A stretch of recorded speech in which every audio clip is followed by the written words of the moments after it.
Ladies and gentlemen, I want to talk to you about taking charge of your life. This is a time that people are literally taking charge of their lives because they know that life, it does not have any warranty. You have no guarantees, and you have to take charge. What do you want to do with your life? People are rethinking their lives. What do you look like? What does your life look like? How do you want to do life after this?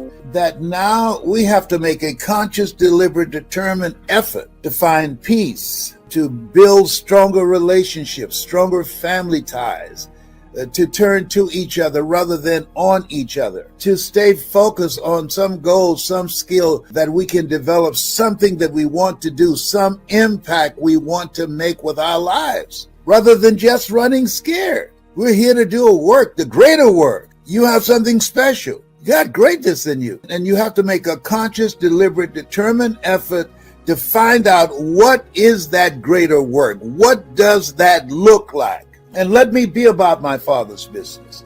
Let me be engaged in doing something. And this is what people want. The reason that many people who've been told, oh, you don't have to come in now. And then they said, okay, you can come on in now. It's safe. And there are people saying, no. They said, I want to do something that's me. And that's a good thing. Doing something that's you. It's unthinkable for some of you saying, I don't want to die a life doing something 40 hours a week or 60 hours a month.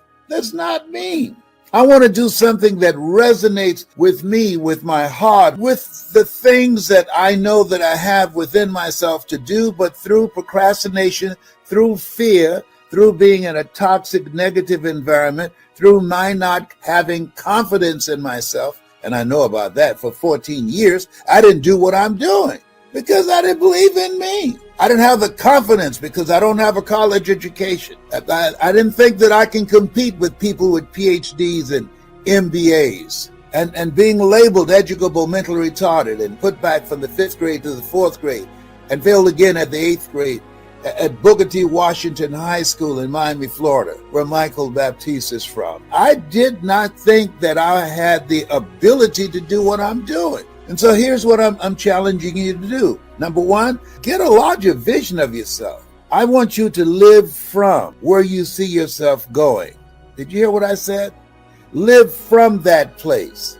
See where you're going. See yourself being there and experiencing what that's like. He said, I'll give you all your eyes can see. You want to focus on where you are going. And yes, there are things going on around us. Yes, there are going to be other viruses, but don't allow the corrosion of a virus of lack of vision to take your life away. You want to hold a vision of where you're going and what you want out of life. Most people are just trying to get through life. You want to have a mindset of what you want to get out of life because you can, and because that's why we are here. The other thing is, you got to upgrade your skill set. That in order to live the kind of life that you envision for yourself, you got to ask yourself the question, what is it I have going for me?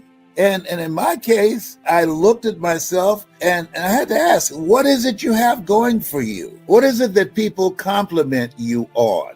What is it that comes to you naturally? What is it that you could do it and it's no big deal, but you do it well? I've had people say, you know what? What? You ought to be a comedian. I said, why? Because you're funny. Who else talks to a squirrel at 77? Well, you leave Tyrone out of this, okay? There are people around you that see some stuff and they have some value. Perhaps it's no big deal to you because it's you. And you can monetize that. This is the time. This is an entrepreneur's dream. Why? Because you want to have the mindset of getting your piece of the pie. Write down, what's my piece of the pie? See, money has not left the planet. And some of that money that's out here, it's got your name on it. There's some products, there's some ideas, there's some inventions. There's some stuff in you that you can monetize. And you want to think about that. What is it that I got going for me? What is it I'm bringing to the table? That's what you want to do. What is it that you're known for, that you're good at? and something that you enjoy so much, you'll do it for nothing, but you do it so well that people will pay you to do it. We know that life has no guarantee. Life, it's uncertain. Life, it's unpredictable. Life, it's coming for us every day. It's saying, I ain't playing with you. It's going to take us out. One way or the other, the good, the bad, and the ugly. Nobody's figured out how to get out of here alive. So you want to live life now. You don't want to die an unlived life. You want to have the kind of courage that Michael Baptiste has. Just get a one-way ticket somewhere and figure it out. Didn't even know how to speak the Thai language and went there and set up camp. Come on now. As a bad young brother up in here. And life is about walking by faith and not by sight. It's about taking a chance on you. You are the money. You are the people worry about, that we can't find enough people to work on the jobs that's available. You know why? Because they don't want to do those jobs. They want and are looking for something that's them. That's what's happening with the majority of people. They're reflecting on their lives and they're asking themselves, does this work for me? Is this me? And if the answer is no, then do you. Don't die an unlived life. Take a chance on you. But Les, I don't have any money. Okay. Find somebody who's got some money that will invest in you. Find something that you love so much, that's your passion, that you master, that you are so good at it that you can't be ignored and that you can attract some investors. But I don't know how to do it. You don't have to know how to do it. Leap and grow your wings on the way down. You don't have to know. Figure it out or get somebody to help you. Two heads are better than one. Come on, anybody can come up with excuses. Life is not about excuses. Life is about results. It's that kind of place where we are right now. This is a strange place. I say this every day. And I'm saying to you, the future belongs to those who create it. That's what's going to happen. What you create. That's what's going to happen for you and for the people that you love and for the people that you care about. That when you bet on you,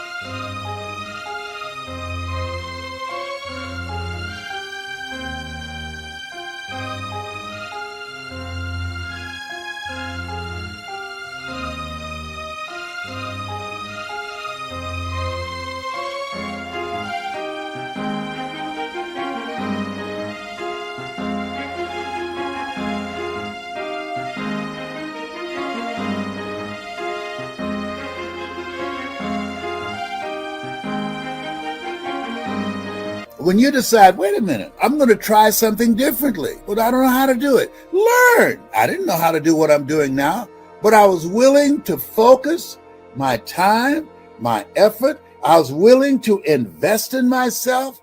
I was willing to find someone that was doing it on the level that I wanted to do it. And I said, hey, Mike Williams, who wrote the book, The Road to Your Best Stuff. Hey, would you teach me? He said, are you willing to put your money where your mouth is? Yeah, I want to do that. So as you look at yourself, look at your goals and dreams, you are the money. Bet on you. Invest in you. Increase your value. And don't put it off because the clock is ticking. It's ticking. There goes a second. There goes another second.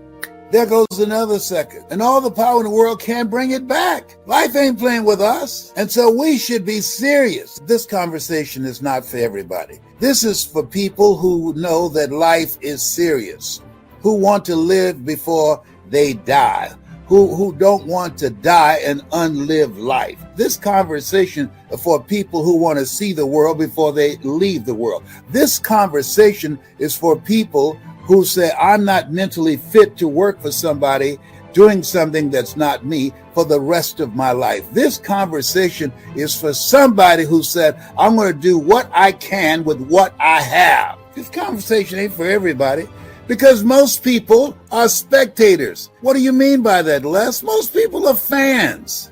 The reason that you're listening to me is because you've said, I want more.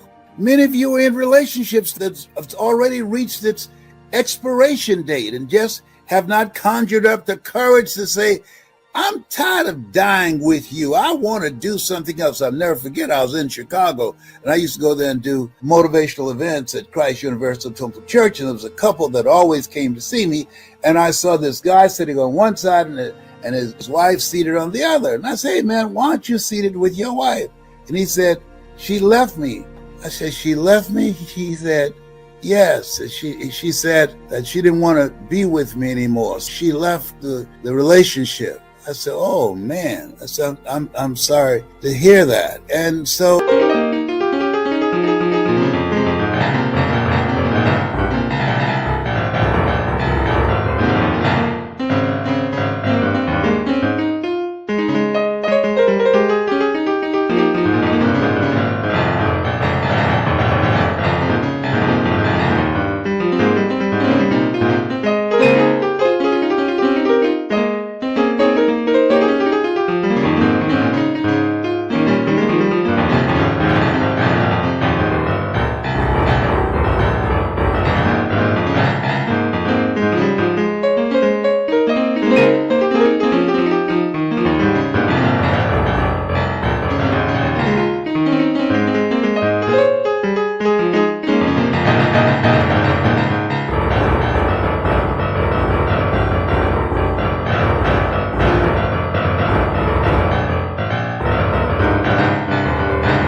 I went over and I talked to her for a little while. I said, what's up? I don't mean to get in your business up in here, but I'm going to get in here. Y'all used to come here together.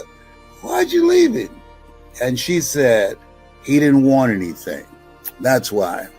He didn't want anything. I wanted more than what we had. And he was fine with what we had.